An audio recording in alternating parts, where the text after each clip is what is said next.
Voter को भी तुता के रेंट बनाने वाला भी आपको दिखाई देगा। मतलब है कि रेंट का जो बिज़नेस है वो काफ़ी या ज़ोरदार से है क्योंकि डिमांड है। और मैं खुद भी निसी ट्राइब से बिलोंग करता हूँ और मुझे भी अच्छा नहीं लगता है जब ऐसे सुनता है। अपना निसी लोग निसी को नहीं देता है, ये सब बात सुनाई देता है। लैंडलॉर्ड लोग भी बोलता है कि शिकायत करता है कि जिसको रेंट दिया गया है वो लोग पूरा पैसा दे के नहीं जाता है, उसका बाद डैमेज करके भी जाता है। आप लोग देखा होगा कि ये जो एक कमेटी कॉन्स्टिट्यूट किया गया है, एक्चुअली 1 साल पहले भी कॉन्स्टिट्यूट कर दिया था लेकिन वो लोग काम नहीं कर पाया। यहाँ इश्यूज़ जो है सचमुच का बहुत ही जटिल है क्योंकि हमारा जो कानून पहले जो बनाया गया था उसमें थोड़ा से कुछ अमेंडमेंट के लिए अभी असेंबली में पास हो गया है और 1-2 महीना में ये ऑर्डर ये एक्ट जो है हमारा हाथ में आएगा। लेकिन यहाँ आप लोग देखा होगा कि काफ़ी पॉपुलेशन जो है प्लॉटिंग पॉपुलेशन है, चाहे वह बिजनेस के लिए हो या एजुकेशन के लिए हो या दूसरा कोई पर्पस हो, लेकिन सारा डिस्ट्रिक्ट से और इस कंट्री का कोना कोना से यहाँ आया हुआ है और सभी लोग रेंट में बैठा हुआ है। और अभी आप देखिएगा कि सभी लोग इवन वोटर को भी तुता के रेंट बनाने वाला भी आपको दिखाई देगा। मतलब है कि रेंट का जो बिज़नेस है वो काफ़ी या ज़ोरदार से है क्योंकि डिमांड है। तो इकोनॉमी अगर देखा जाए तो सप्लाई एंड डिमांड दोनों का एक थ्योरी है, उस हिसाब से बहुत ज़ोरदार से चल रहा है। लेकिन अभी शिकायत तो जिसको रेंट दिया जाता है उसको एक है कि सिक्योरिटी को लेके उन लोग बात कर रहा है, दूसरा है कि रेंट थोड़ा ज़्यादा है। तो इसके अलावा जो रेंट लैंडलॉर्ड लोग भी बोलता है कि शिकायत करता है कि जिसको रेंट दिया गया है वो लोग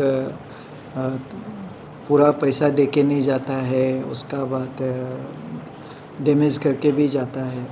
तो इस हिसाब से तो ये जगह को हम ध्यान नहीं देगा तो बहुत प्रॉब्लम हो सकता है। इसलिए मैं 1 साल पहले भी एक कमेटी कॉन्स्टिट्यूट किया था कि वो लोग इसको सर्वे करके देने के लिए नहीं दे पाया। तो अभी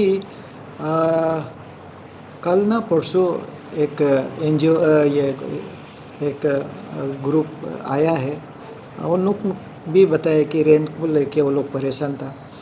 तो हमने अभी उसको शिकायत को लेते हुए तो हमने अभी एक कमेटी कॉन्स्टिट्यूट किया है ताकि एटलीस्ट कहीं ना कहीं से शुरू करें।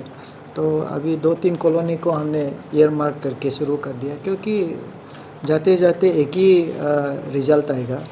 तो वहाँ पे RCC बिल्डिंग होगा तो वो क्या क्या फैसिलिटीज़ अवेलेबल होता है, क्या कितना रूम का है, बाथरूम अटैच है, बाथरूम बाहर में है, डॉर्मेट्री है, कच्चा है, पक्का है और सड़क का किनार है, ये सारा चीज़ डेटा जो है एक उस हिसाब से क्या रेंट उन लोग दे रहा है।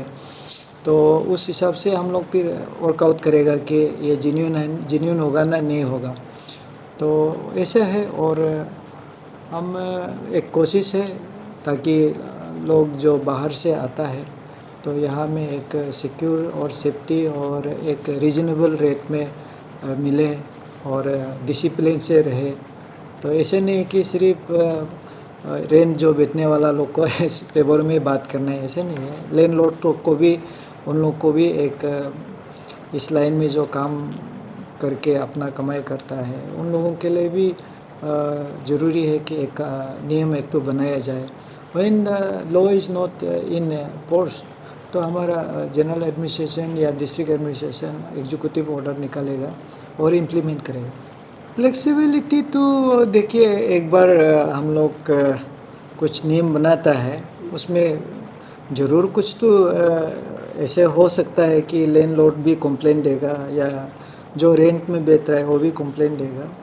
तो फ्लेक्सिबिलिटी तो रहेगा क्योंकि एक्ट को ऊपर एक्ट जो है और जो एक्ट को ऊपर बेस करके अभी कोई कोर्ट में जाता है तो कोर्ट एक तो डिसीजन देता है तो कोर्ट का डिसीजन को हम लोग एग्जीक्यूट करेगा।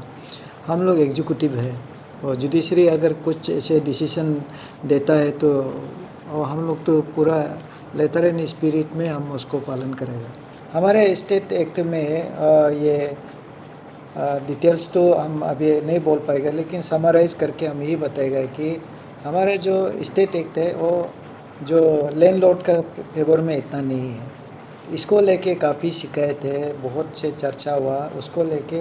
अभी उसको हमारा जो एक्ट जो पास करके रखा है स्टेट एक्ट जो है, उसको अभी उस दिन असेंबली में रिपील करके उसको नया जो वर्सन जो नया जो एक्ट है वो ऑलरेडी पास हो गया, तो गवर्नर का एसेंट के लिए चला गया है। वो जैसे ही आता है तो उसमें आपको देखेगा कि ये लैंडलॉर्ड को भी अच्छा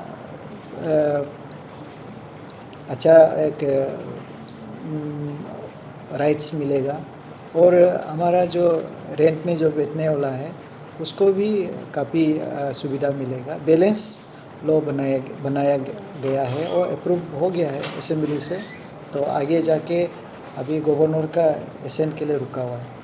नहीं, फी स्ट्रक्चर के ऊपर भी हम लोग वर्कआउट कर रहे हैं, वर्कआउट करेगा। एक्चुअली ये तो एक मार्केट रेट के ऊपर में सर्वे कर रहा है, तो मार्केट रेट कितना सही है गलत है उसको हम लोग अभी देखेंगे।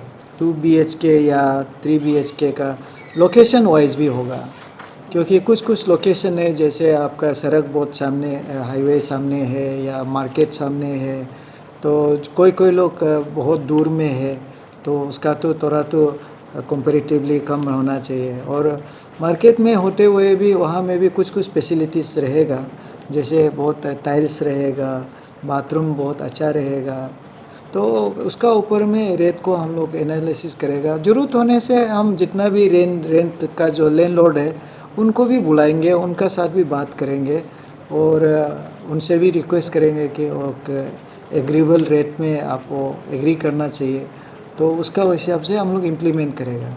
लेकिन अभी कोई कुछ नहीं कर रहा है, या सरकार का साइड से या लॉ का साइड से कुछ काम तो नहीं हुआ, तो एक बार काम तो शुरू करने के बाद पता चलेगा कि हम इसको कुछ कर सकता है कि नहीं कर सकता है।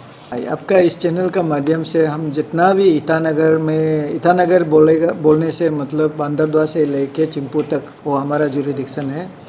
यहाँ में जितने भी लोग बिल्डिंग बना रहा है, वो एक चीज़ है कि आप जहाँ में गवर्नमेंट लैंड है और लीज अलॉटमेंट में आपको दिया गया है। जब लीज अलॉटमेंट में दिया गया तो आप रेंट बनाने ही नहीं सकता है, क्योंकि 30 ईयर्स के लिए आपको दिया गया है, तो आप कैसे इसको रेंट का बिजनेस कर सकता है? बिल्कुल नहीं कर सकता है। तो अगर वो कर रहा है तो इलीगल है, अनऑथोराइज है। अगर आप हमको कोऑपरेट करेगा तो हम आपको भी इतना तकलीफ़ नहीं देगा, लेकिन कोऑपरेट नहीं करेगा आपको भी हम तकलीफ़ देगा। मेरा पास यही एक सुझाव है कि आप कोऑपरेट कीजिए, ताकि एक रीज़नेबल रेट जो हम और आप मिल के बनाने जा रहा है वो लोगों को पैदा होना चाहिए और आपको भी पैदा होना चाहिए, लेकिन इतना ज़्यादा पैदा हम कोशिश नहीं करेगा। लेकिन एक बार सर्वे रिपोर्ट मिल जाता है, उसका बाद हम एग्जामिन करने का बाद हो सकता है कि रेंट का जितना भी यहाँ लैंडलॉर्ड्स है उनसे कॉलोनी वाइज, सेक्टर वाइज या area wise, cluster colony wise, cluster ward wise हम बात करके उन लोग से भी विचार विमर्श करेंगे कि और अगर लगता है कि ज़रूरत नहीं है तो हम लोग का अपना एक तो रेट फिक्स करके दे देंगे सरकार से अप्रूवल लेके। कम्युनिटी वाइज जो डिस्क्रिमिनेशन हो रहा है ना रेंट को लेके, टेक्नीसी ट्रैप कोई रेंट देता है, तो उसका ऊपर में सर क्या कहना है? मैं बहुत लोगों से कहता हूँ कि अगर ऐसे कोई डिस्क्रिमिनेट करता है तो हमको ज़रूर इन्फॉर्म करें। मेरा नंबर है 9436041997, 9436041997। मैं सिर्फ ये रेंट को लेके मैं बात नहीं करूँगा। एनी इश्यूज़, पब्लिक इश्यूज़ जो होता है हमको व्हाट्सअप करो, लेकिन कभी कभी ऐसे व्हाट्सअप करता है कि हमको पता नहीं चलता है, कुछ लिखना होता है ये इसके लिए ये वीडियो बनाया बोल के, तो एक्चुअली लोकेशन बता देने से मैं भी आ जाऊंगा, मैं भी बात करूंगा कि किस हिसाब से वो डिस्क्रिमिनेट करता है। लेकिन एक बात हमेशा याद रखना है कि अब भला तो जग भला, मतलब है कि अगर आप अच्छा है तो दुनिया भी अच्छा है। तो हम अभी ऐसे हो सकता है कि एक दो का वजह से सभी लोग बदनाम होता है, या बहुत लोगों का वजह से एक बदनाम होता है, वो समाज में चलते रहता है। लेकिन इन जनरल में मेरा अपील यही रहेगा कि हमारा अपना आदमी लोगों से कि बिहेवियर और एटीट्यूड और डिसिप्लिन होना बहुत ज़रूरी है। और होपफुली अभी पहले एक ऐसे दौर था जहाँ पे थोड़ा गुस्सा गुस्सी होता है, वो बात था। लेकिन अभी अभी का जो जनरेशन है वो ये नहीं है, ऐसे नहीं है, बहुत अच्छा है, बिहेवियर अच्छा है, एटीट्यूड आता है। वो लोग पूरा ये नॉन ट्राइबल से भी अच्छा है, तो ट्राइबल होके भी आजकल बहुत अच्छा हो गया। तो मैं अपील करूँगा कि ट्राइब हिसाब से या कास्ट हिसाब से या कोई भी हिसाब से कोई क्रिमिनेट नहीं करना चाहिए। और हमको पता चलेगा तो हम भी उनका ऊपर में कार्रवाई करने के लिए कोशिश करेगा। और मैं खुद भी निशी ट्राइब से बिलोंग करता हूँ, और मुझे भी अच्छा नहीं लगता है जब ऐसे सुनता है। और कभी कभी ऐसे बोलता है कि अपना निशी लोग निशी को नहीं देता है, ये सब बात सुनाई देता है, मीडिया में भी बात होता है, काफ़ी चर्चा हम सुना है। लेकिन अभी जो भी इस वीडियो को देख रहा है, हम अपना आपको भी बोल रहा हूँ, सभी निशी लोग आजकल पहले जैसे नहीं है। अभी आप लोग देखिए कुरुंग कुमे में एक जीरो क्राइम रिपोर्ट है, कुरुंग कुमे करा दादी का जीरो क्राइम रिपोर्ट है। तो आप देखिए लोग बहुत बदल गया, बहुत बदल गया। और आज का जनरेशन और आज का पीढ़ी भी इतना डिसिप्लिन हो गया। उन लोग बाहर स्टेट में उन लोग बाहर रेंट में बैठ के आया है, और वहाँ में इतना अच्छा से बैठ के डिसिप्लिन होके आया है। और आप लोग ज़रूर कोई ऐसे नहीं करना चाहिए। और अगर किसी को ऐसे कर रहा होने से मुझे ज़रूर बुलाइए, हम बात करेगा, अपना उस लैंडलॉर्ड को बात करेगा, एक कप चाय पियेंगे, बात करेंगे। तो कोशिश यही रहेगा कि एक भी ऐसे लैंडलॉर्ड नहीं होगा जो निशी को नहीं देगा।